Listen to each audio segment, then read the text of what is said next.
कभी जातीय जनगणना का उद्घोष तो कभी आरक्षण विस्तार का फैसला, लेकिन पंचायत चुनाव से लेकर नगर निकाय चुनाव तक किसने की पिछड़ों की हकमारी। पूर्व पार्षद रोशनी खलको की ओर से रिट दायर याचिका के सुनवाई करते हुए झारखंड हाईकोर्ट ने 14 मई 2020 से राज्य के 34 नगर निकायों में चुनाव लंबित चुनाव की प्रक्रिया पर अपनी नाराजगी प्रकट करते हुए राज्य सरकार को 3 सप्ताह के अंदर अंदर चुनाव की अधिसूचना जारी करने का निर्देश दिया है।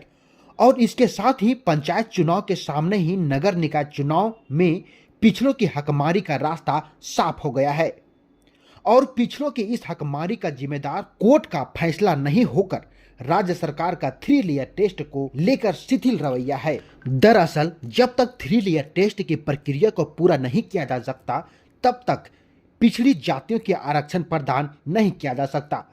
3 लेयर टेस्ट वह प्रक्रिया है जिससे राज्य में पिछड़ों की संभावित जनसंख्या की जानकारी मिलती है। झारखंड सरकार ने 30 जून 2023 को राज्य पिछड़ा वर्ग आयोग के माध्यम से 3 लेयर टेस्ट कराने का निर्णय लिया था, लेकिन दुखद स्थिति यह है कि आज तक राज्य पिछड़ा वर्ग आयोग के पास उसका अध्यक्ष नहीं है। उसके अध्यक्ष रहे सेवानिवृत्त जस्टिस लोकनाथ प्रसाद की मौत पिछले साल जनवरी में हो गई थी।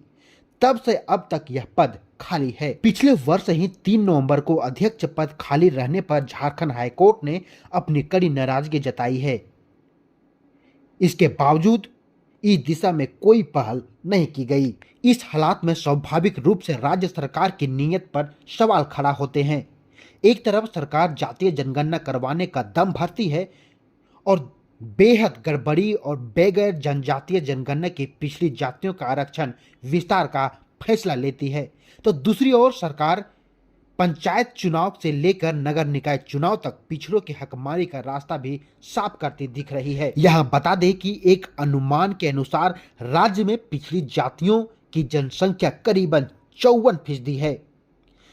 साफ है कि यदि कोर्ट के फैसले के दावे पर सरकार की ओर से अधिसूचना जारी करने की पहल की जाती है तो निश्चित तौर पर 2024 के लोकसभा चुनाव में यह विपक्षी दलों के हाथ में सरकार के खिलाफ बड़ा मुद्दा होगा और इसके साथ ही विभिन्न ओबीसी संगठनों की ओर से मोर्चा खोले जा सकते हैं।